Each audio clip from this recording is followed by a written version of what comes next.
कौमारभृत में हम लोग बात करते हैं पार्ट बी की। तो देखिए पार्ट बी में जो है सिलेबस का पॉइंट नंबर 8 दुष्ट स्तनजन व्याधियाँ, तो उसमें देखो कुकड़क आता है, ठीक है। और ये सिलेबस के अकॉर्डिंग शिल्पी गुप्ता वाली बुक में भी इसी चैप्टर में आता है, लेकिन जब आप बात करेंगे देवेंद्र मिश्र वाली बुक की तो उसमें नेत्र विकार के अंतर्गत दिया गया है कुकड़क रोग। तो मैंने दोनों रेफरेंस आपको बता दिए हैं, जिससे आप जो बुक आपके पास हो वो आप देख लें, सिलेबस के अकॉर्डिंग पॉइंट नंबर 8 में है, ठीक है। तो देखिए जो कुकड़क रोग होता है इसका मॉडर्न कोरिलेशन होता है ऑप्थेल्मिया न्यूनेट्रम, ठीक है। तो देखो कुकड़क नेत्र व्याधि है, परंतु निमित्त दृष्टि से इसके विभिन्न आचार्यों ने निम्न प्रकार से इसके मत बताए। मतलब आचार्यों के अलग अलग मत हैं, होने वाली तो नेत्र में व्याधि है बट इसके मत अलग अलग आचार्यों के अलग अलग हैं। जैसे देखिए आचार्य सुश्रुत के अनुसार बताया गया है स्तन प्रकोप के कारण साथ में त्रिदोष में वात पित्त कफ स्तनजन एवं वर्त्म व्याधि है। आचार्य वाग्भट ने इसे दंतो उत्पत्ति निमित्त बताया, दंत उत्पत्ति के समय होने वाली व्याधि बताई है बच्चों में।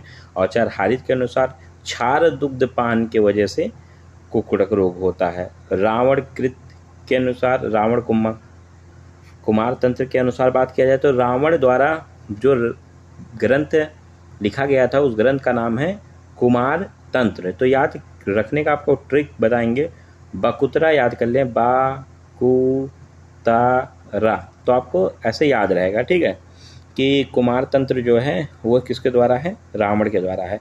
और देखिए आचार्य काश्यप के अनुसार अब बात करते हैं तो देखो स्तन प्रकोप के कारण साथ में श्लेष्म रक्तजन्य है। तो देखो कफ और रक्त याद कर लो, ठीक है, कफ और रक्त तो याद कर लो कार, तो आपको याद रहेगा का से कफ और रा से रक्त, ठीक है, तो आपको ये ध्यान रहेगा। अब बात करते हैं इसके निदान की। तो देखिए निदान जो होता है माता द्वारा सेवित निदान, जैसे माता के द्वारा क्या सेवित किया जाता है, तो देखिए उसमें अभिसंधि द्रव्य को नित्य सेवन करती है माता, या भोजन उपरांत दिवा स्वप्न करती है, या लवण एवं अम्ल आदि पदार्थों से युक्त द्रव्यों का सेवन करती है।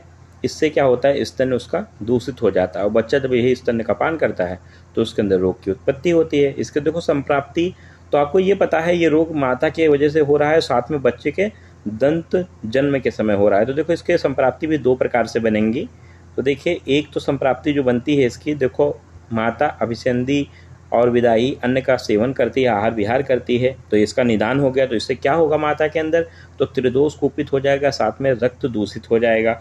और जो स्तनवाही स्रोतस होते हैं वहाँ पे मार्ग अवरोध उत्पन्न हो जाएगा, और मार्ग अवरोध होने के कारण जो स्तन की दुष्टि या स्तन की विकृति हो जाएगी और वहाँ पे अम्ल लवण रस युक्त स्तन बन जाएगा। तो अम्ल लवण युक्त स्तन का जब बच्चा पान करेगा, ग्रहण करेगा, तो वहाँ पे बच्चे के अंदर कफ और रक्त दूषित हो जाएगा, और जब कफ रक्त दूषित हो जाएगा तो शिशु के नेत्र में या स्थान संसर्ग करके कुकड़क रोग की उत्पत्ति कर देगा। ये आपकी संप्राप्ति 1 थी। लेकिन आपको पता है दंत उत्पत्ति के कारण होता है, तो देखिए दंत उत्पत्ति के जब होता है तो उससे छद जो होता है उससे कफ और रक्त दूषित होता है, शिशु के नेत्र में स्थान संश्रय करके कुकड़क रोग की उत्पत्ति कर देता है। तो आपको दोनों संप्राप्ति मैंने क्लियर कर दी है।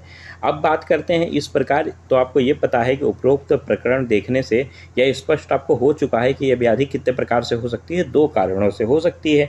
एक क्षीर दोषजन्य होती है, एक दंतोत्पत्ति जन्य होती है, ठीक है। अब इसके लक्षण की बात करते हैं तो देखिए जो बच्चे के अंदर दिखता है अश्रु की प्रवृत्ति होती है, आंखों में निरंतर अश्रु का स्राव होता रहता है, बच्चे का मन जो होता है अप्रसन्न रहता है, उसका ललाट अक्षिकूट तथा नासा का उमर्दन करता रहता है, और कष्टपूर्वक अपने नसिका अथवा अपने कर्ण को कुरेदता रहता है, और अत्यधिक उसके नेत्र में कंडू होती है तथा हाथों से वो रगड़ता रहता है, और प्रकाश वो सहन नहीं कर पाता है, और वर्तमगत सोत हो जाता है, और नेत्र बंद करने पर बच्चे को कष्ट होता है। ये सारे लक्षण बच्चे के अंदर देखने को मिलते हैं।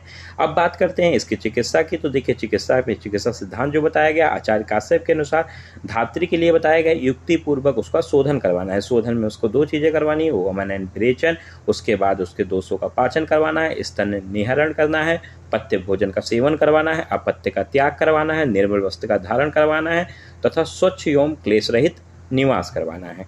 ये शिशु के लिए विधान था और माता के लिए था। अब शिशु के लिए क्या करवाना है, तो शिशु के लिए स्थानिक क्रिया करनी है, जैसे कि जलोका का प्रयोग करना है, और चारणा करवानी है, अंजन देना है, और साथ में वर्ती ठीक है, ये सारे शिशु के लिए विधान बताया गया है। तो हमने आपको चिकित्सा बता दी, उसके क्या लक्षण बच्चे के अंदर देखने को मिलते हैं आपको वो क्लियर कर दिया, उसकी संप्राप्ति क्या होती है वो भी आपको बता दिया, किन निदानों से सेवन करने से होता है ये आपको क्लियर कर दिया, इसका इंट्रो क्या है, कौन से आचार्य ने किस वजह से इसको उत्पत्ति बताई वो भी आपको बता दी, और इसका मॉडर्न कोरिलेशन क्या होता है ये भी आपको क्लियर है।